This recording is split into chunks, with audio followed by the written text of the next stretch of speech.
విశ్వాసరావు, నేను నిన్ను వదిలిపెట్టను, గుర్తుంచుకో.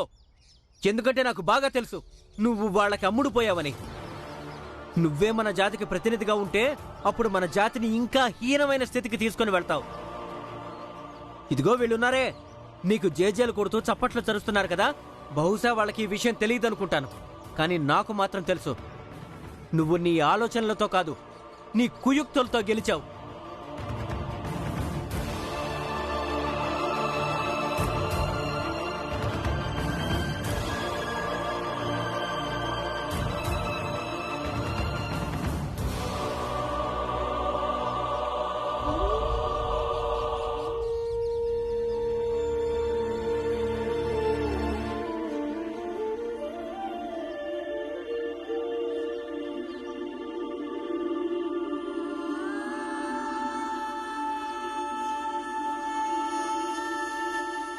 నేను ఈసారి ఇరుక్కోదలుచుకోలేదు, అందుకే నువ్వు ఎక్కడికి రావద్దు. నేను విశ్వాసరావుకి మద్దతు ఇస్తున్నాను. ఈ విశ్వాసరావే మన నాయకుడు. మనమందరం ఇతనికి సన్మానం చేద్దాం.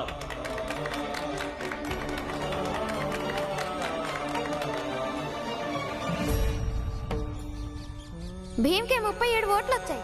మా విశ్వాసరావుకి మొత్తం కలిపి 77 ఓట్లు వచ్చాయి.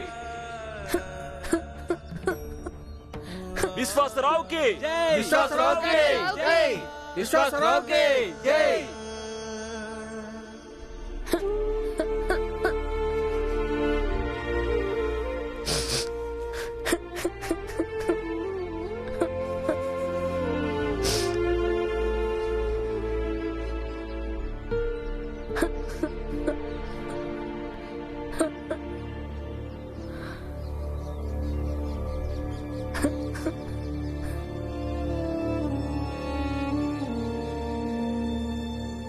భీమ్,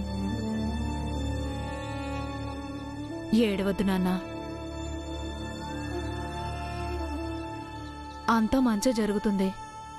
ఏడవద్దు బాబు, ఊరుకో. భీమ్, భీమ్ ఏడవద్దు. భీమ్, భీమ్ ఎందుకు ఏడుస్తున్నావు? భీమ్ ఏడవద్దు.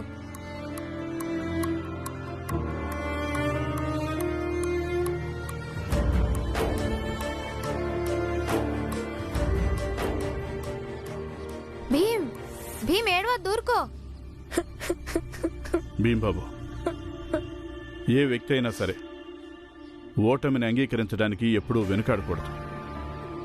ఇప్పుడు నువ్వు ఓడిపోయావు కాబట్టి ఈ ఓటమిని నువ్వు స్వీకరించాల్సి ఉంటుంది. ఇలా ఏడిస్తే ఏం లాభం?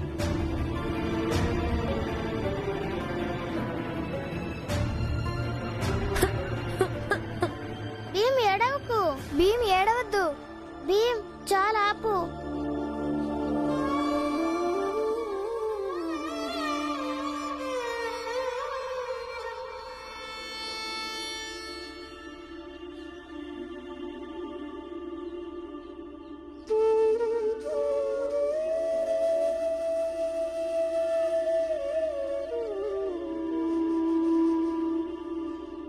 భీంబాబు, దీన్ని నేను కాపీ అంటున్నాను. మీరా, నువ్వేమనుకుంటున్నావు? ఇది కాపీయే. నేను కూడా దీని కాపీయే అంటాను. అవును, నేను కూడా దీన్ని కాపీయే అంటాను. అవునానా, నేను కూడా దీన్ని కాపీ అంటాను. భీంబాబు, నువ్వేమంటావు? ఏంటిది?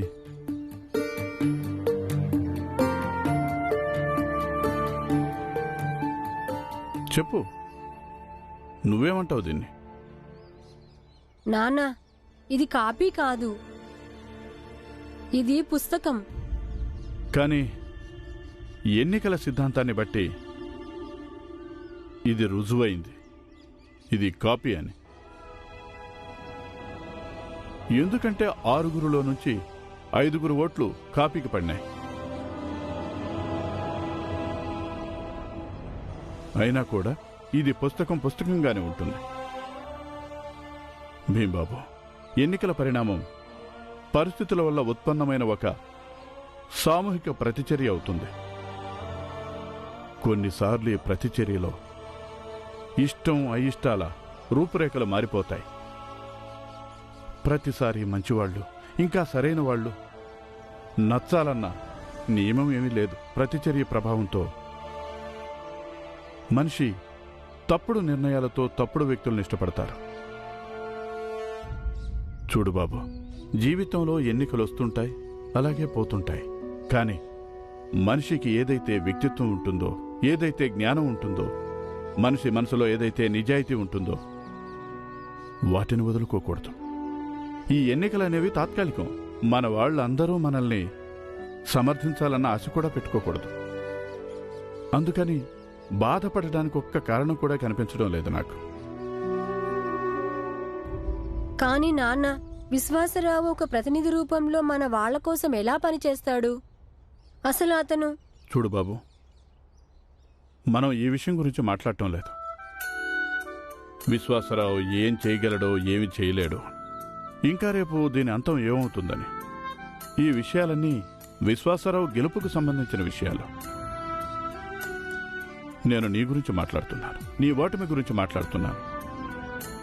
చూడు భీమ్, ఎలాగైతే గెలుపుని తలకెక్కించుకోవడం మంచిది కాదో, అలాగే ఓటమి మన మానసిక స్థైర్యాన్ని దెబ్బతీయకూడదు.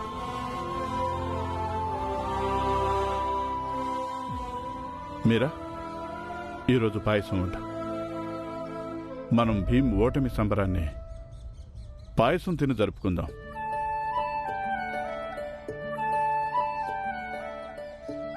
ఈ సంతోషంతో ఏంటంటే, ప్రతి ఓటమి తర్వాత మనిషి మరింత పట్టుదలగా, దృఢంగా మరియు కార్యదక్షుడిగా మారతాడు.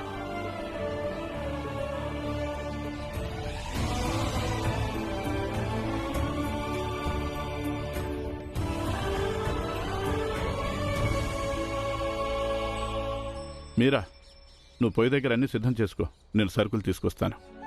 ఆ,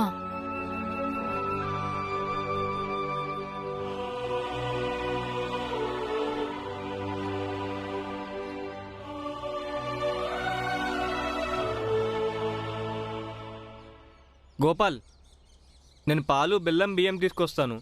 విశ్వాసరావు గెలుపు సంబరాల్ని మనం పాయసం తిని చేసుకుందాం. ఏం అవసరం లేదు.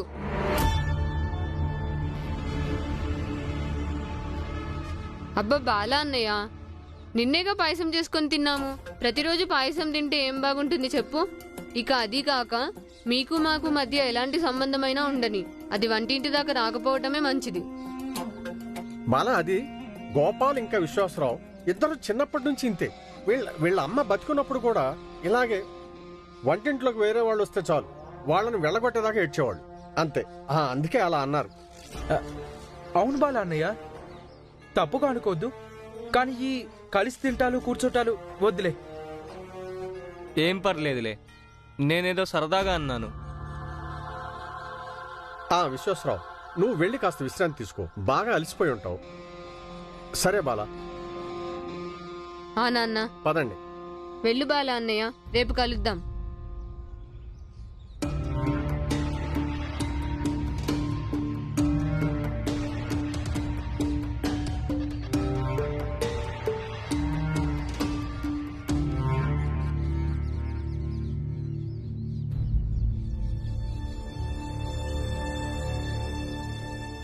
బాలా, పంచాయతీ నువ్వు నిర్దోషమని తీర్పిచ్చుండొచ్చు, కానీ విగ్రహం దొంగిలించి నువ్వు తప్పు పనిచేశావు. దొంగతనం చేయడం పాపం. కానీ నేనేం చెప్తున్నానో అది విను. దొంగతనం చేయడం అనేది పాపం. నాకు తెలుసు నా మాటలు నీలో ఎలాంటి మార్పు తీసుకురాలేవని, కానీ నేను నీ తండ్రిని, అందుకే ఇది నా బాధ్యత అవుతుంది. ఎప్పుడైతే నా పిల్లలు తప్పుడు దారిలో నడుస్తారో అప్పుడు నేను వాళ్ళని ఆపాలి, దండించాలి. నువ్వు ఇప్పుడు తప్పు పనిచేశావు. మిగతా వాళ్ళ సంగతి తెలీదు, కానీ విగ్రహం దొంగిలించడం నువ్వు చేసిన తప్పు.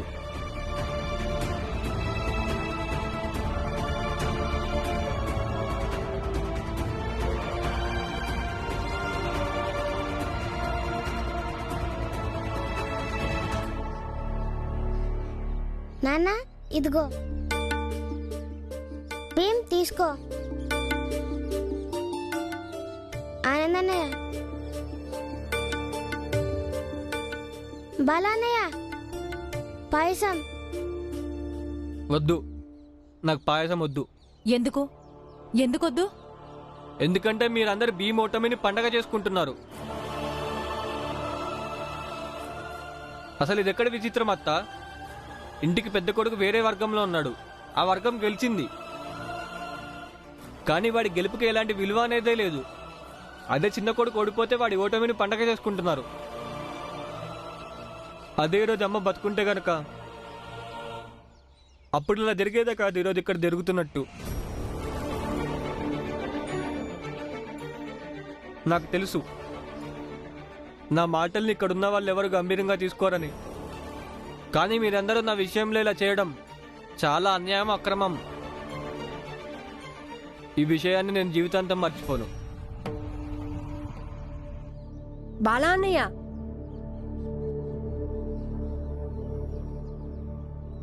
నువ్వు కొంచెమైనా పరిపక్వత చూపించు. మనమిద్దరం ఇప్పుడు ఎంత పెద్ద విరోధులమైనా కావచ్చు, కానీ అన్నదమ్ములం. నువ్వు ఇప్పుడు వక్రంగా ఆలోచించకపోతే అప్పుడు ఈ గిన్నెలో పాయసం కేవలం పాయసంగానే కనిపిస్తుంది. అమ్మ లేకపోతే ఏమైంది? నీకు నీ చిన్న తమ్ముడు ఉన్నాడుగా.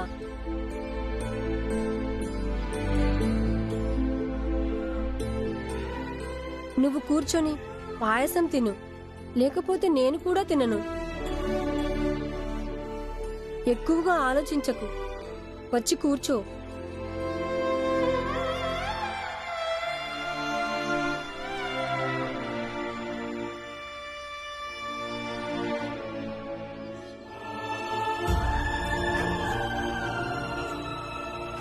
బాలా, ఈ విషయం నీకు అర్థమయ్యేలా చెప్పలేకపోయాను. మనిషి నిజాయితీయే నిర్ణయిస్తుంది అతని విజయానికి సంబరాలు చేసుకోవాలో అతని ఓటమికి బాధపడాలి.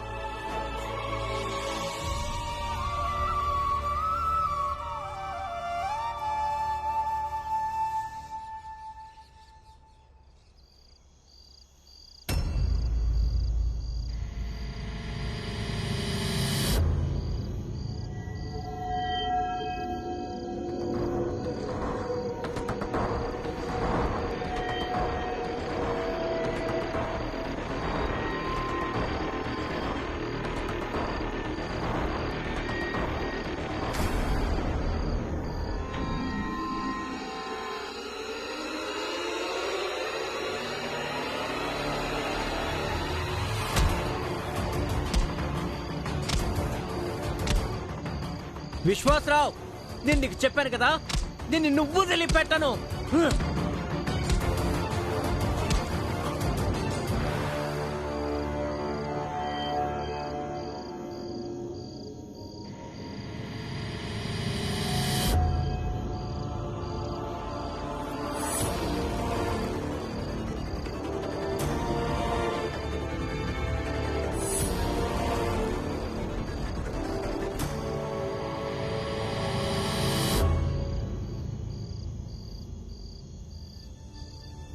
నువ్వు మమ్మల్ని హత్య చేయడానికి వచ్చావు, కానీ చంపబడింది పాపం ఈ అమాయకులు.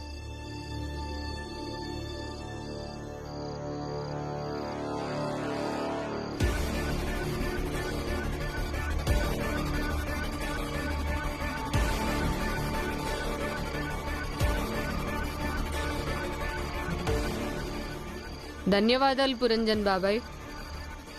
ఇప్పుడు నువ్వు మమ్మల్ని చంపడానికి ప్రయత్నించినందుకు, కానీ మేము నిన్ను జైలుకేం పంపించంలే.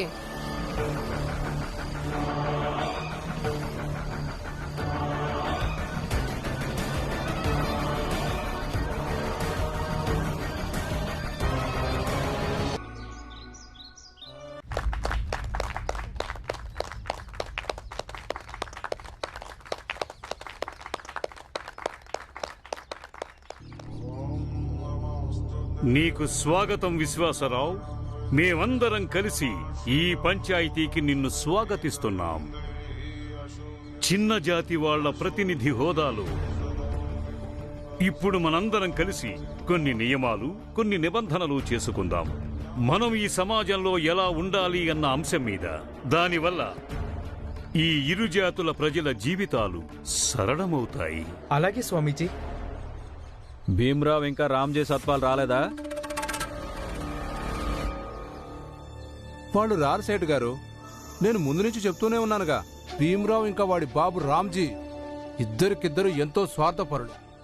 వాళ్ళకెప్పుడు వాళ్ళ పంతో నెరవేరాలి. టీ మంగేష్ గారు,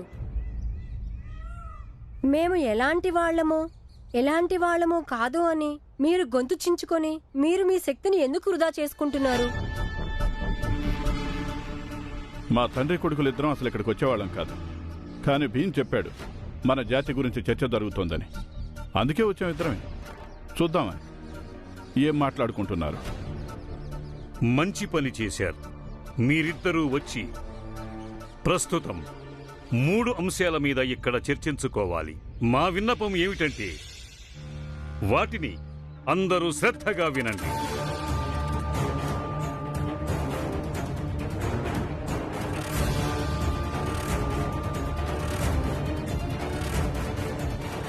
వినండి. మొదటి అంశం ఏంటంటే, చిన్న జాతికి సంబంధించిన వాళ్ళు ఎవరైనా సరే దారిన వెళ్తున్నప్పుడు ఎవరైనా పెద్ద జాతి వాళ్ళు ఎదురు గనక పడితే అప్పుడు వాళ్ళు వేరే దారిన వెళ్ళాలి, లేదా పక్కకు తప్పుకొని తల వంచుకొని చేతులు కట్టుకొని నిలబడిపోవాలి.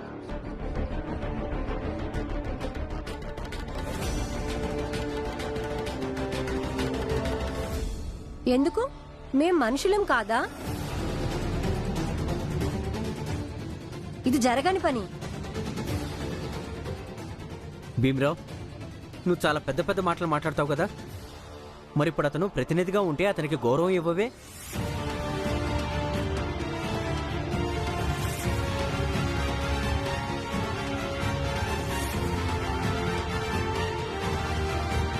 నువ్వు కూడా అలా ఎలా మాట్లాడతావు పురంజన్ బాబాయ్? బాబాయ్ సరిగ్గానే చెప్పాడు. బంధువుగా నువ్వు ఆయన మీద ఒత్తిడి వేయద్దు భీమ్రావ్. ఇక నిన్ను నన్ను ఏ బంధుత్వాలు బలవంతం చేస్తాయి? మేమందరం ఇప్పటికే పూర్తిగా ఒత్తిడికి గురయ్యాం. ఇంకేం ఒత్తిడికి గురవుతాం?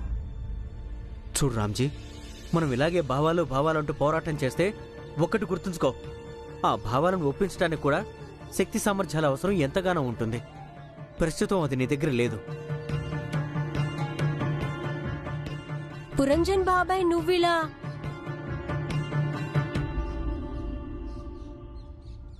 ధన్యవాదాలు పురంజన్ బాబాయ్. ఇప్పుడు నువ్వు మమ్మల్ని చంపడానికి ప్రయత్నించినందుకు. కానీ మేము నిన్ను జైలుకేం పంపించంలే.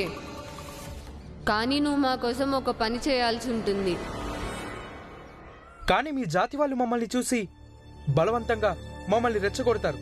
అప్పుడేం చేయాలి? ఒకవేళ అలా జరిగినా సరే అప్పుడు కూడా చిన్న జాతి వ్యక్తులు కత్తులు కటార్లు వాళ్లపై ఎత్తకూడదు. మా దగ్గరికి వచ్చి మాకు ఫిర్యాదు చేయాలి. మేమప్పుడు ఆ పెద్ద జాతి వ్యక్తికి జరిమానా విధిస్తాము.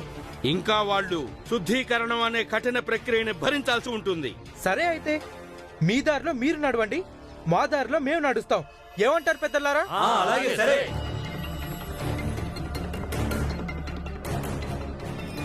ఇక రెండవ అంశం ఏంటంటే, మీ జాతి వాళ్ళందరూ అవే వృత్తులు చేయాలి, ఆది నుంచి ఇప్పటిదాకా మీరు చేస్తున్నవే.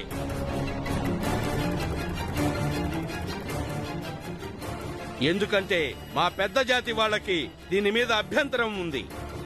ఈ మధ్య మీ జాతి వాళ్ళందరూ మీ పారంపర్యమైన వృత్తుల్ని వదిలేసి వేరే పనులు చేయటం మొదలుపెట్టారు. దీనివల్ల సామాజిక వ్యవస్థ, సామాజిక రూపకల్పన దెబ్బతింటుంది. లేదు, మేము దీనికి అసలు ఒప్పుకోము.